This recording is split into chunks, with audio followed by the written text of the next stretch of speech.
gbogbo ilé lápapọ̀ náà àkókalẹ̀ ọ̀dẹ́tọ̀ wa náà ó wà bí ìbáyìí àgbà ọ̀sẹ̀ ṣókí gbogbo ní pé ọ̀nàrẹ́bù ẹ̀mẹ́rin ló pé ẹ̀kọ́kalẹ̀ àdàmà wà pẹ̀lú agbára ọlọ́run àdàmà wọlé lágbára Nibi. àfàwà Bilala àti àfàwà Ahmed ọlọ́ṣẹ́ bismillah.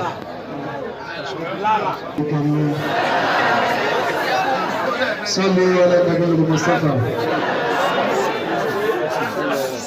Adúpẹ́ fún Ọlọ́run báyìí. Ẹja sọ pé alhamdulillah. Ẹja sọ pé alhamdulillah. Ẹja sọ pé alhamdulillah rabbil alamin. Ẹlòmí ọ̀pọ̀ di ọpẹ́ wa o. Ìgbà tí ó dúró tẹ̀lé kọ́lọ́mọ adó tì í, kọ́lọ́mọ àwọn onídókè, ipò tí ẹ fẹ́ kọ́lọ́jẹ́ ẹgbẹ̀jọ́. Barka na Muhammad. La ilaha illallah. Ọ̀fẹ́fẹ́ ọ̀pọ̀tọ̀ lọ́wọ́. Ọlá barka la ilaha illallah. Ní òkú ọlọ́run. Agbé ọ̀gá ayìn ológo fún àmúta àríkà olúwa ẹgbẹ́ ọpẹ́ wa. Ayìn yìí nítorí pé ẹ dára tí ẹgbẹ́ PDP. Adúpẹ́ pé gbogbo agbára òkùnkùn ẹ̀yà Ọlọ́run pa olúwa ẹgbẹ́ ẹ̀yìn wa. Adúpẹ́ wípé gbogbo ìpinnu ọ̀tá ẹ̀yà Ọlọ́run rì í mọ́lẹ̀ olúwa ẹgbẹ́ ọpẹ́ wa. Pàápàá jùlọ látòrí pírẹ́sidẹ̀ntì wa. Ayìn ológo torí pé ẹ̀yà Ọlọ́run dára tí olúwa ẹgbẹ́ ọpẹ́ wa. Dé orí ìlàdó ògo fún orúkọ rẹ lókè ọ̀run. Àtúwá wá sórí ọmọ wa Aderinokun. Ayìn yìí adúpẹ́ lọ́wọ́ yín torí pé ẹ̀yin Ọlọ́run bá wọn ẹ̀ ń darapọ̀ mọ́ ìrìn àjò wọn ẹ̀ bá wọn ṣe ohun gbogbo ẹ̀ ò jẹ́ kó ṣiṣẹ́ ẹ̀ jẹ́ kó sọ̀rọ̀ sọ ẹ̀ jẹ́ kó ṣìwàwù olúwa gbé ọgá olúwa ẹgbẹ́ ọpẹ́ wa lórí gbogbo àwọn ọmọ ẹgbẹ́ pẹ̀lú ayìn ọ́ torí pé a ò fẹ́ nikẹ́ni ṣàwátì olúwa ẹgbẹ́ yìí wá Ọlọ́run adúpẹ́ nítorí pé ohun tẹ̀yin Ọlọ́run máa ṣe bá àtìlẹ̀ ní ká máa dúpẹ́ látòwúrọ̀ títí di àṣálẹ́ kò tó re yín nínú ayé wa olúwa ẹgbẹ́ ọpẹ́ wa àwa fi gbogbo àwọn látòrí pírẹsidẹ́ǹtì wa gọ́ọ̀nà wa sínéètì wa rẹ́ẹ̀pù àfilẹ́yìn Ọlọ́run lọ́wọ́ lórúkọ Jésù ààbò yín tó dá olúwa ẹ dáàbò wọn Ọlọ́run òkè tí wọ́n ń dùn lórúkọ Jésù olúwa ẹ mú wọn débẹ̀. Mo fẹ́ ṣe àfihàn àwa onílé gẹ́gẹ́ bíi pé ibi tá a wà yìí WARD5 PDP WARD5 Abẹ́òkúta North ní báyìí gbogbo ẹ̀yin ESCO ní wọ́ọ̀dù tẹ́ bá wà lórí kalẹ̀ ẹ dìde kí ẹ fara wọn gbólé PDP ẹ jọ̀ọ́ PDP ẹ jókòó ẹ̀yin dídá wa náà ní WARD5 ẹ jọ̀ọ́ ẹ dìde lórí kalẹ̀ kí ẹ ṣàfihàn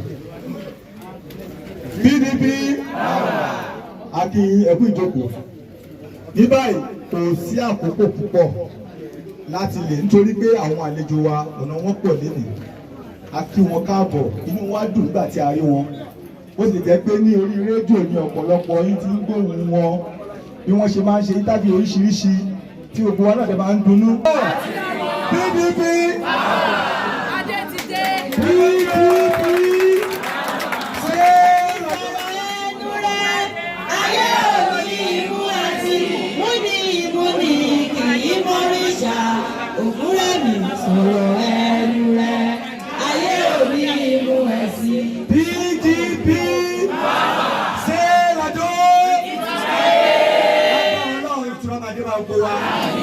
ẹ̀rọ wà nípa o bí ó ṣe pé àwa ṣáìtì ara wa ni senatorial chairman wa ló lè máa bá ń sọ tó pọ̀ jù nítorí pé mo nígbàgbọ́ pé spiriti tó wà nínú wa ló wà ní gbogbo ìtẹ́ ìjókòó yìí bẹ́ẹ̀ ni àbí bẹ́ẹ̀ kọ́ ìyà yìí tó ìyà yìí tó ìyà yìí tó Kristi kò bá wa lára mu ìyà yìí tó ìyà yìí tó ìyà yìí tó Kristi kò bá wa lára o.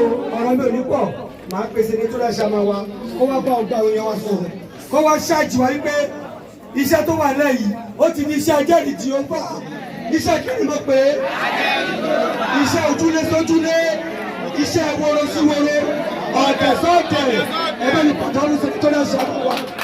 Bàbá wa ara ní alẹ́ tẹ́lárafíà ẹ̀pẹ̀ fún wa o. Thank you very much.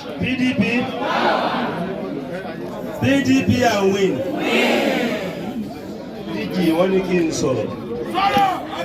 Ṣùgbọ́n màmá àwọn wà lẹ́gbẹ̀ẹ́ ni. Kí n tó sọ̀rọ̀ ẹ jẹ́ kí ìyàwó bá wa sọ̀rọ̀ kó jẹ́jẹ́ ṣe púpọ̀. Màmá wa Chief Mrs. Ọlábàfábìlà ló sọ̀rọ̀. Olúwa dá màmá sí fún wa, màmá o, màmá o, màmá o. Lójú yín, arúgbó ní mọ́mí. Lójú yín, arúgbó ní mọ́mí. Ayé la máa pè wọ́n, Sìtì la máa pè wọ́n. Ayé la máa pè wọ́n, ò tó bá dalẹ̀. Kò sí àyè púpọ̀ láti sọ̀rọ̀. Mo mọ̀ pé láàárín àwọn tí ó rí àwọn olùkọ́ tó jẹ́ àwọn olùkọ́ mi ń gbà kan wọ́n wà ní ìyẹn náà ṣe rí pé àdúgbò ní láwà. Báwo kí ìyàtọ̀ ẹ bá ní kí n tẹ̀lé ilé rẹ̀ tí ẹ kọ̀ pé tí bá lé yín báyìí tí bá sáré lé yín báyìí. Màmá lè rí ẹ o, èṣù gbé wọn kò ṣeé gbé. Màmá lè rí ẹ, màmá lè rí ẹ, èṣù gbé wọn kò ṣeé gbé. Ẹ ṣé mo dúpẹ́ torí pé sẹ́nitọ̀ wa ṣe máa sọ̀rọ̀ ẹni ò ní pè ní coming senator fọtọ́lá ó ti ṣe ni kò lè ní bàjẹ́. Àwa obìnrin wà lẹ́yìn ẹ̀ ìjọ àbájí àwọn ni ó wọlé o àwọn ni ó wọlé o Gbogbo obìnrin wà lẹ́yìn rẹ̀ níjọ́ ìbò Aderinokun. Ṣé ẹ mọ̀ pé ẹyẹ kan kò fi apá kan fò abẹ́rí lórí ẹ̀ ló ṣe ní kí n sọ̀rọ̀ àti pé ó wò dájúdájú pé àwa obìnrin tó bá jẹ́ kíláàsì ni àwa obìnrin náà pọ̀ jù. Obìnrin kò sóbìnrin obìnrin dé.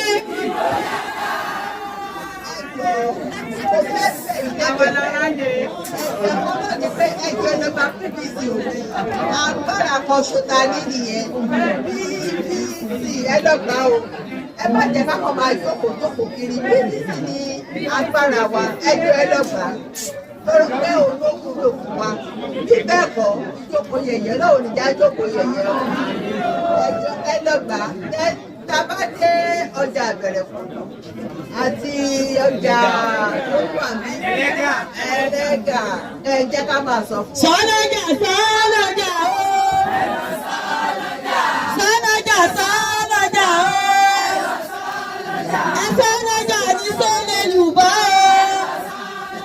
Ẹ̀sọ́lọ́jà ní sọ́ni gàrí o.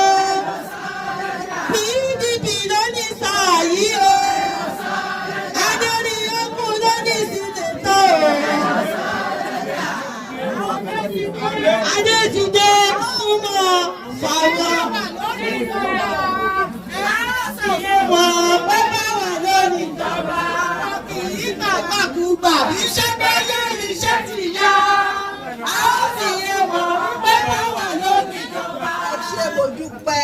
Lórí igbá àpàlà ó ti máa kọ́ ọ́. Lórí igbá àpàlà ó ti máa kọ́ ọ́. PDP lérí APC lérí. Lórí igbá àpàlà ó ti máa kọ́ ọ́. Ẹ dìbò fún, ẹ dìbò fún, ẹ dìbò fún Aderinokun kó lè rí iṣẹ́ tó, kó lè rówó lò, kó lè rọ́. Ìyálọ́jà ẹ dìbò fún.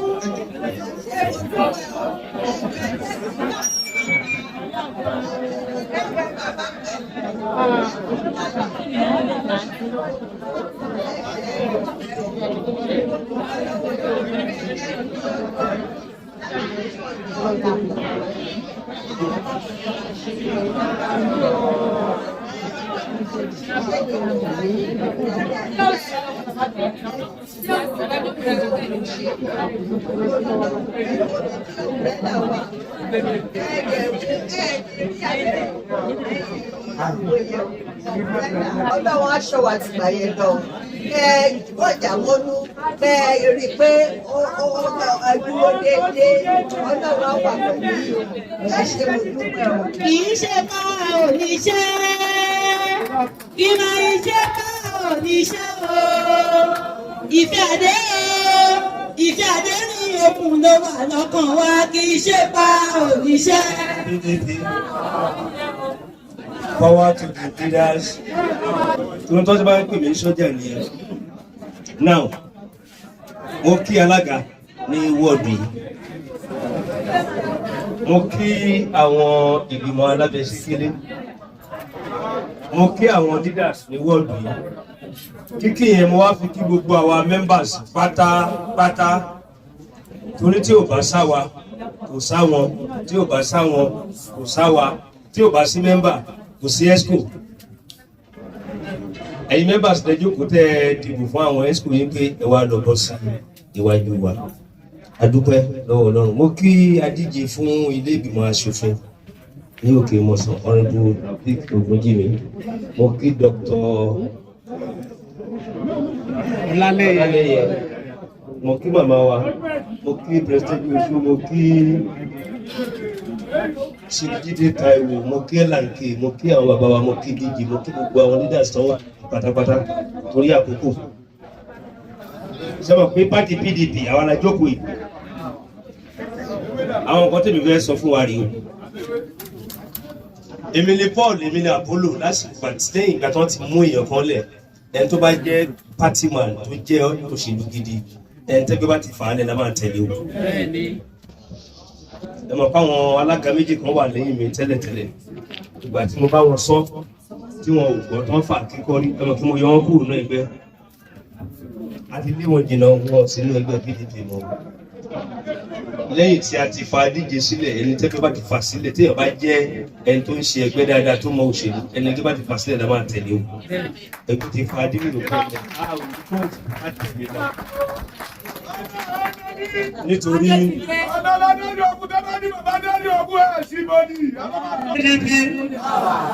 iṣẹ́ tá a fẹ́ gbé fún wa rèé o. Kò sẹ́lẹ̀yàmẹ̀yà mọ́, PDP ẹyọkan ṣo ni. Ẹ ká wá pawọ́ pọ̀. Ká lọ sí various polling booths wa. Ìkíní, ká rí pé àwọn èèyàn wa tó ń forúkọ sílẹ̀ wọ́n gba PVC wọn. Ibi tá a bá ti ní àwọn ìpèníjà, ẹ jẹ́ kí àwọn olórí ẹgbẹ́ wa ní ward, ẹ jẹ́ kí wọ́n mọ̀. Kí wọ́n lè ta ọ́ lólobó ní ìjọba ìbílẹ̀. Ìjọba ìbílẹ̀ lè sọ fún wa ní central, ká lè sọ fún adíje wa, ká lè sì ṣe àtúnṣe. Torí ìbò kì í ṣe níbò, ló pàdé fọ̀sọ́kà ní o. Bá jẹjẹ́ ọmọ ìyá ọmọ àbúrò mi ló wà ní ẹgbẹ́ mi. Ìjọ yẹn ìpèníjà máa wà dáadáa o. Ẹgbẹ́ wa ní kẹjá dúró ti ìkejì. Ìkẹta, àwọn agents wa. Ṣé rí in tó ń jẹ́ káwọn ẹgbẹ́ kejì máa bẹ̀rù sí ní ètò ìlànà bá ṣe máa dìbò tí àwọn INEC ṣe. Tẹ́lẹ̀tẹ́lẹ̀ níṣe ni wọ́n máa ń yí ìbò. Ṣùgbọ́n sì pẹ̀lú ẹ̀rọ tá a fẹ́ lò kò sí ọgbọ́n yìí ìbò mọ́ o. Nítorí gbogbo ọlá máa ń gbowó ní POS. Àmú káàdì ẹ̀ fún ní POS láti bọnú ẹ̀rọ ẹ̀. Bó ṣe rí náà nìyẹn o. tó bá ti bọ́nú ẹ̀rọ á gbé ojú ẹni yẹn wá á gbé gbogbo orúkọ ẹ̀ wá tó bá ti rí wá ní kẹ́ ẹ tẹ̀ka ìka tẹ́ẹ̀tẹ́ kì í ṣe pé ti dìbò ohun tó ń sọ ń bẹ̀ ni wípé wọ́n ti akírẹ́dìtì yín pé ẹ máa dìbò ṣó ti yé wa ẹ wá ṣọ́ra pẹ̀lú wọn o torí inú àwọn jìbìtì tó ń fẹ́ lù ẹ mọ̀ pé ìgbà kan wọ́n lọ sí Abẹ́òkúta kí n rí tí òun ni lẹ́yìn tó bá ṣe ẹ̀tọ́ ló máa tẹ̀ka tó bá tẹ̀ka tó máa yọ mark tó bá reject ẹ̀ tí ò bá tí ì gbà àgbà tó bá gbà o tí ò bá gbà ẹni yẹn ò dìbò nìyẹn o lẹ́yìn yẹn wọ́n ṣẹ̀ṣẹ̀ wá já ìwé ìdìbò fún wa àti ìmọ̀ bí wọ́n ṣe máa print ẹ̀ lọ́tẹ̀ yìí ṣùgbọ́n ká tó dìbò wọ́n máa jẹ́ àmọ̀ bóyá president bóyá black ni bóyá senate bóyá red ni bóyá red bóyá green ni àwọn pípò mẹ́ta táwa nìjọ ẹ̀ nìyẹn wọ́n á jà fún wa wọ́n ti tó wọ́n jẹ́ gbogbo ẹ̀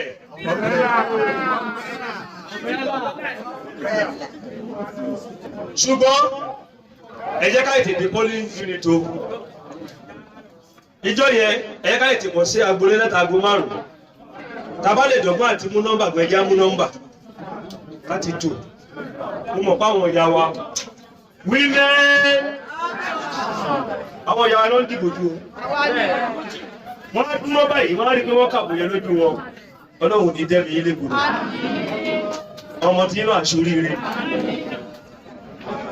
ṣùgbọ́n ìbò ilé yìí sì ayé àtijọ́ wọn máa ní aago méjì àbágo méjì lákẹ́ tó bẹ̀rẹ̀ sí dìbò rárá débẹ̀ accredit tẹ ìka wọ́n já kiri fún ẹlọ́dì ẹ wá jẹ́ àjòkó ká máa wò wọ́n ká wo bí kọ̀nàkọ́nà ṣe máa rí ìbò wa gbé o torí wọn níṣẹ́ méjì ó lè lónìí ẹ̀fẹ́ já o kò sí gọ́mẹ̀ntì campaign ẹ wọ̀ ọ̀nà Mọ́kọ́lá ẹ wò kán ṣe ṣe ẹ wọ̀ ọ̀nà wá fi ọ̀nà alópo kan tù wá lójú lọ́nà ìlú jáde sí wọ́n fi lẹ́yìn rẹ̀ wọ́n sáré ṣe òpópó náà ń bẹ̀ yẹn àwádìí wàá gọ̀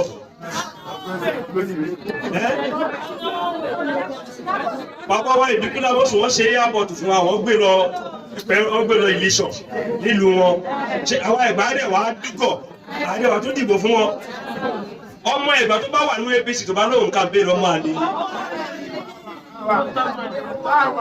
nítorí ẹgbẹ́ PDP àwọn aráàlú ti dán ilé ọkọ̀ méjì wò báyìí ẹ̀sùn tó fi ń kọ̀ ń gbàtà wà ń bẹ̀ ní àdẹ̀jàmọ́ ìjàwó àjàmọ́ àbá tí ń jà ní ẹ̀sùn tí wọ́n ń sìn ajímàlú fẹ́ ṣèdájọ́ agbéwúrẹ́ ní ó lè tí wọ́n àkẹ́nà yọ ti kìlì yìí tí wọ́n ń gé ń gèkúgè wọ́n wá pọ̀ tí wọ́n ń dágbé ẹ jẹ́ ká béèrè láti ìgbà tó ti bọ́ sórí àlefa kí ni oore tó ti ṣe fún aráàlú wọ́n promise kí wọ́n máa di 45 naira ìwé náírà láàárọ̀ yìí èlò tí wọ́n kẹ́rọ́sìn ìwọ́n tó bá jọba èlò tí wọ́n kẹ́rọ́sìn sí èlò tí gáàsì wọ́n tó gbàjọba èlò ló ń tà ìtọ́ tí ìwà ń lè jù èyí tẹ́ bá ń lo báyìí ẹ̀hùn kíyèsí ni wọ́n bá fún yín lówó wọ́n ti yọ 250 wọ́n ti yọ 200 bẹ́ẹ̀ bá gbowó wọ́n ti yọ 200 bí wọ́n ṣe jalè tó náà Ọlọ́run ò fún wọn jọba yẹn ṣe torí ọ̀nà ẹ̀rù náà bá débẹ̀ ó wá tó kù kan ilé ẹ̀kọ́ kàmpéènì ìbò alájọbí kò sí tó ń jẹ́bò alájọbí o ẹ̀dìbò fẹ́ nìkan ọmọ Yorùbá ní rárá o ọmọ Yorùbá yẹn pẹ̀lú ètò ìdíkà Abíọ́lá débẹ̀ o ọmọ Yorùbá yẹn pàtó bẹ̀rẹ̀ Yorùbá nation olóòrùn lọ́dì fún ọ̀tọ́ bẹ̀rẹ̀ sí ìbò ọmọ tó mú wọn o ọmọ Yorùbá yẹn nígbà tó fẹ́ fi Yorùbá ṣe spíkà oníkàtà kan ní Adéọlá láti Ọ̀yọ́ state olóòtàkú tó ní Haúsá ni wọ́n dìbò fún èmi ò mọ tó wà látàrí fi dìbò fún wọn ẹ wá bá wa dìbò fún ọ̀rẹ́bù sẹ́nitọ́ Olú Aderinokun nítorí gbogbo tó máa ṣe kò tí ì débẹ̀ ó ti ná owó ẹ̀ ó ti fi ń ṣe iléeṣẹ́ ara ṣùgbọ́n ẹ máa sọ fún aráàlú pé tẹ́ ẹ bá fèyí dọ́wà wò bá wá dé Àbújá a ṣe ìlú méje yàyà mẹ́fà ẹ campaign ẹ̀yin party members ẹ lọ campaign fáwọn èèyàn ẹ campaign fáwọn èèyàn ẹ lè rí wọn kọ́ náà bọ̀ àkàbí àbíkọ́ kó èrò láti Jẹ̀bú kọ́kẹ́ láti yé wa kọ́nà bọ̀ àṣírá nítorí kò sí tó fẹ́ fi campaign. PDP ní àti ìdè ipò àwọn ọmọ wa ti ń ṣe kùtùkùtù méje yàyà tó fi yé wa àwọn ọmọ tó dáńgájá jáde ẹni tó àti ìtòkù jì ọdún wa fún adé.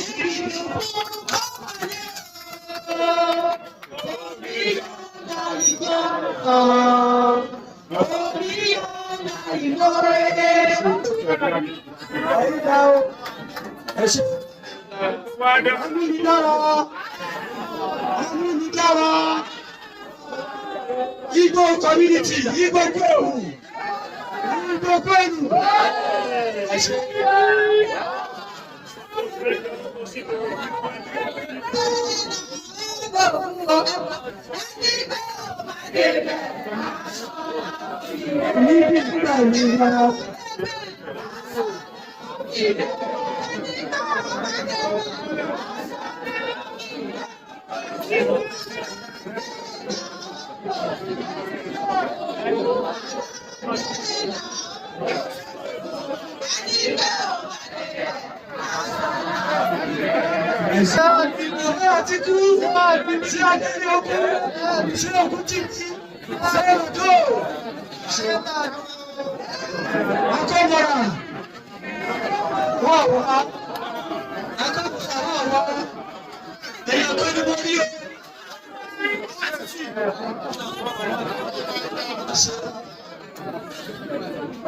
Youth in politics, Yomoko,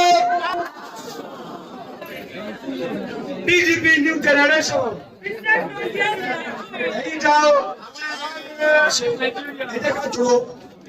Tí a bá àwọn èèyàn wa sọ̀rọ̀, tí a fi ṣe campaign, òun ló ti wà lẹ̀.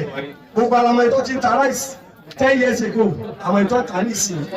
Epo 10 years ago, àwọn ètò ta ní ìsìn. Gas, cooking gas, àwọn ètò ta tẹ́lẹ̀tẹ́lẹ̀, àwọn ètò ta, ká máa gbé yẹn sílẹ̀. Ní ti àwọn candidate wa, tí a fẹ́ gbé sẹ́gbẹ̀ẹ́ wọn, wọ́n ní àwọn àgbẹ̀ Aderinokun sílẹ̀, ọmọ tó jọmọ lọ, wọ́n ní wọ́n gbé wọ́n ẹ̀fàgbẹ́.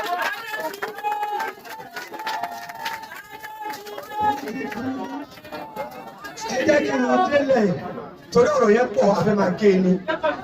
Àwọn àgbẹ̀ Aderinokun sílẹ̀, ọmọ tó jọmọ lọ, wọ́n náà wọ́n gbé ẹnìkan tó ń jẹ́ ṣùgbọ́n sílẹ̀. Ẹ jẹ́ ká máa sọ fún wọn wípé ṣùgbọ́n tí wọ́n sọ yìí ọdún mẹ́jọ ló fi ṣe deputy chief of staff ọdún méjì àbọ̀ ló fi ṣe chief of staff kí ni ìjọ tó ṣe ọmọ sọ fún wọn wípé ní òkun tí ò tí ì ṣèjọba yìí ó ti gbé báwo 35 bí gbẹ́bọ̀ ló gbẹ́ sí ẹ̀ máa sọ fún wọn pé tó bá gbẹ̀gbẹ̀ balance olóhùn wọn bá méjì bẹ̀ tó bá dé inú ọjà tó bá dé inú ọjà wọn fẹ́ wá ní ẹgbà tí ọ̀ wọn bá kan bẹ̀ tó bá dé ìṣẹ̀lẹ̀ ìrànṣọ́ wọn bá kan bẹ̀ tó bá dé sí iléeṣẹ́ lẹ́gbẹ̀ẹ́ lọ́gùnkì wọn bá kan bẹ̀ tó bá dé sọ́mọ̀ rìn wọn bá wọ̀ wọ̀ bẹ̀ tó bá dé Egúnlá estate ní fọ̀ wọn bá wọ̀ wọ̀ bẹ̀ àkọsẹ́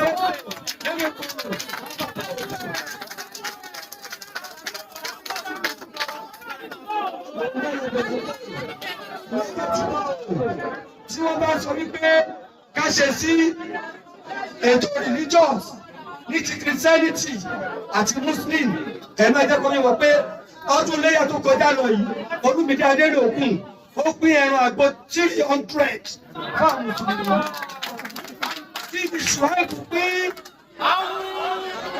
ní ọdún Christmas tó lọ Olúmídé Aderinokun ó pín 350 bag of rice kí ni ìṣùwáìkù pín ní ọ̀nà ètò ẹ̀kọ́ Olúmídé Aderinokun ó kó àwọn ọmọléèwé sínú ontech event center ní Mádójútì mi ó wá fún àwọn 60 mẹ́wàá láti ló gómìnà kọ̀ọ̀kan ó fún wọn ní 50,000 naira. Ó gba jam form fún àwọn ọmọ 200. Mo náà yẹ ti sọ fún pé nínú ọmọ 200 yẹn ìtò ti gain admission tó ti wà ní school báyìí wọ́n lé ní 100. ní ìgbà tí wọ́n fi kó owó epo sí ọlọ́kadà tí wọ́n fi kó owó owó tí ọlọ́kadà ń sọ olùdókè lòdì ó bẹ̀rẹ̀ sí ní fún àwọn ọlọ́kadà ní owó ọ̀fẹ́ lọ́sẹ̀ méjì.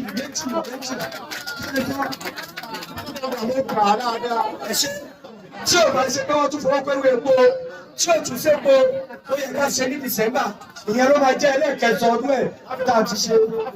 wọ́n fẹ́ wọ́n mákẹ́tì jóná ọmọ yín Olúmídé Aderinokun kò sí Nàìjíríà ó sáré dé látòkè òkun ó lọ síbẹ̀ ó fún ẹni 2.5 million.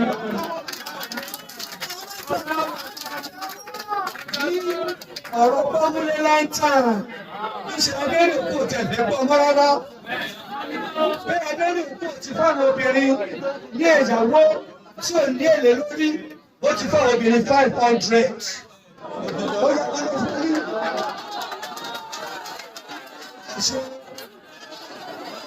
Ẹ̀ṣẹ̀ PDP èyí ló wọ́n túbọ̀ pé mo yọ fún yín mo yọ fúnra mi nítorí pé ọ̀nà tó máa gbà yíká ni wípé ẹ̀yin mọ̀mọ́ bí ṣé ọ̀nà tó máa gbà yíká ni wípé ẹni tí wọ́n ń sọ̀rọ̀ ẹ̀ yìí kò ṣèjọba rí o kò gba kọ́ńtrátì rí o ẹsẹ̀ fẹ́ràn lọ sí Àbújá kó lọ́ àkó ire tó wà l'Àbújá gbogbo wọn fẹ́ yìí mọ̀mọ́ ìyẹn lọ́nà tó máa gbà kọ́ gbogbo wa o ẹgbẹ́ ìgbọ́ tí kò sọ ṣé ẹran ọ̀rọ̀ àbá ìnira lọ. mo láyọ̀ láti pẹ̀lú tí mo sọ yìí tó wá bá wọlé sọ̀rọ̀ àìsí Olúmídé Aderinokun.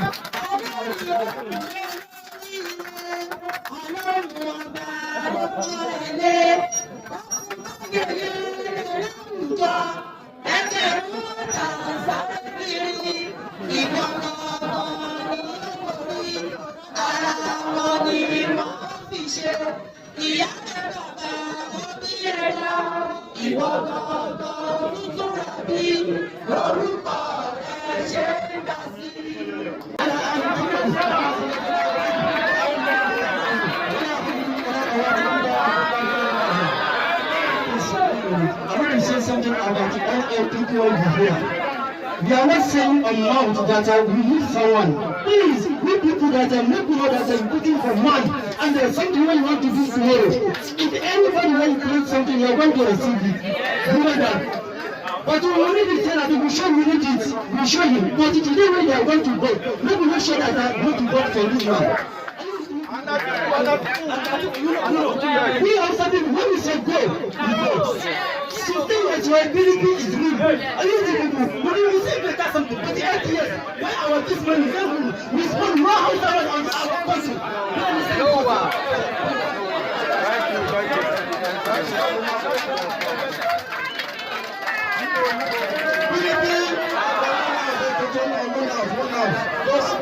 Ìṣẹ́jú méjèèjì la fẹ́ fi sọ̀rọ̀ ìgbọ̀ ẹ ṣe gan. Àwọn pálẹ̀ ẹ̀ka yẹn tí DG kọ́ sọ̀rọ̀ ìyọ̀kan wọ́n ní ṣùgbọ́n. Ẹni sùúrù náà ó. Ẹni sùúrù sọ́fọ̀ ẹni sùúrù náà ó. Ẹni sọ̀rọ̀ ẹni sùúrù. Ibo lẹ ti rí òkú epo tó bímọ sílé rí. Àwọn tí a stand well well èmi David Olúmídé Síkírù láì àwọn ẹgbẹ́. Ẹ ṣe ọmọ mẹ́fà làwa bí ìkan jẹ́ Abẹ́òkúta North, ìkan jẹ́ Abẹ́òkúta South, ìkan jẹ́ Ọ̀dẹ́dá, ìkan jẹ́ Ọbáfẹ́mi Owódé, ìkan jẹ́ Ewékòró. Mo wá bí last one ló wá jẹ́ Ifọ̀.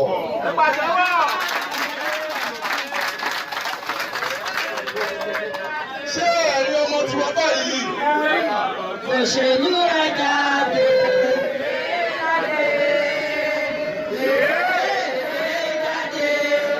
Òṣèlú ìgbẹ́kọ̀ọ́, òṣèlú ẹja dé. Ẹgbẹ́ wa bí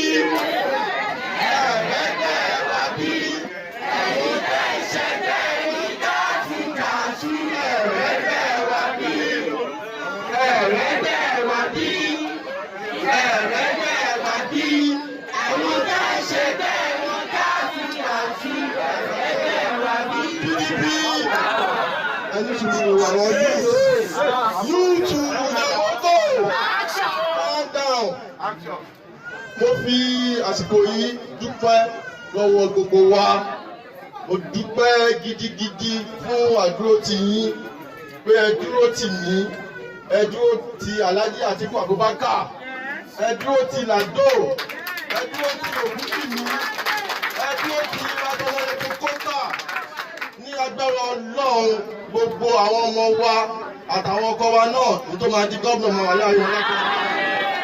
Nítorí máa di sẹ́nitọ̀ máa wà láàrin wọn. Nítorí máa di house of rep máa wà láàrin wọn. Nítorí máa di chairman nípàgọ́ máa wà láàrin wọn. Nítorí máa di councilor náà máa wà láàrin wọn. Mo dúpẹ́ gidi lọ́wọ́ yín nítorí pé tó bá ń pèèyàn ní army general àwọn sójà tó wà lẹ́yìn yẹn àwọn gangan yìí general o. Ìjọ tí àwọn sójà ẹ bá ti kúrò kò sí àmì mọ́ o. So mo dúpẹ́ gidi lọ́wọ́ yín, mo dúpẹ́ because tó bá ń ṣe ẹ̀yin pẹ̀lú gbogbo bó ṣe ń treat wa tí wọ́n ń ṣe bá gan wọ́n ní pé àwọn gidi ni wọ́n o.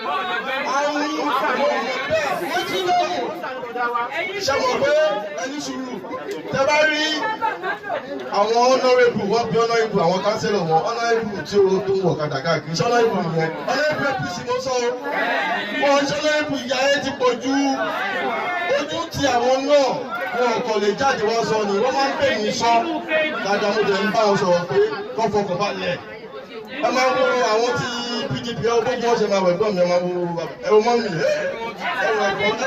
àwọn tí PDP ní ọ́ àdẹ̀gbà kọ́ńtàkì ìjọba but kí ló ṣẹlẹ̀ Ọlọ́run ló dúró tì wá ó dẹ̀ máa dúró tì wá. Power to the leaders, power to the women, kò sóbìnrin, obìnrin dé. Power to the youth, Omoko,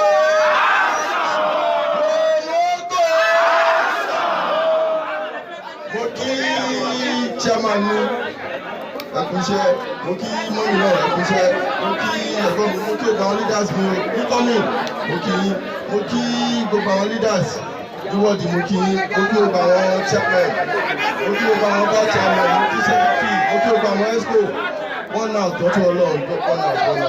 Mo kí àwọn ìyá mi náà o, mo kí àwọn bàbá mi o, ìgbógbónù, mo kí àwọn bàtíkù náà o, mo kí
tí bá ti sọ PDP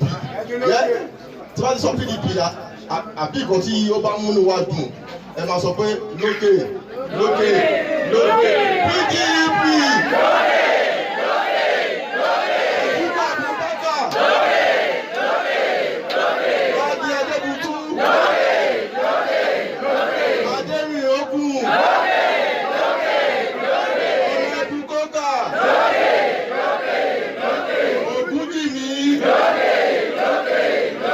Abewo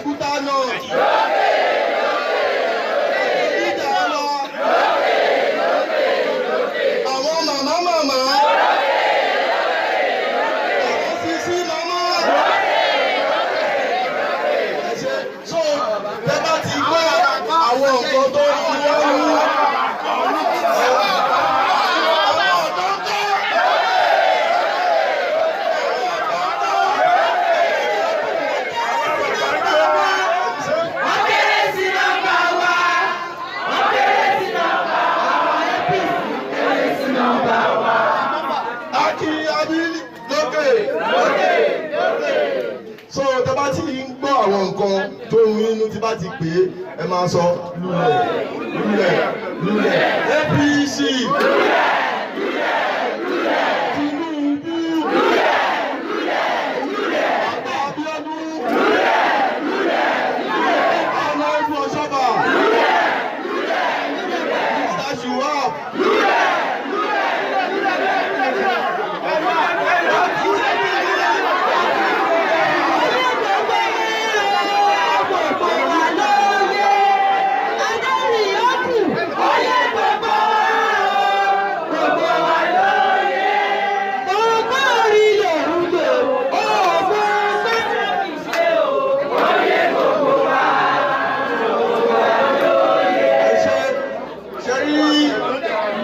Chairman wa wọ́n ti sọ púpọ̀ ní ọ̀rọ̀ bí bó ti jọ yẹn ṣe máa jẹ́.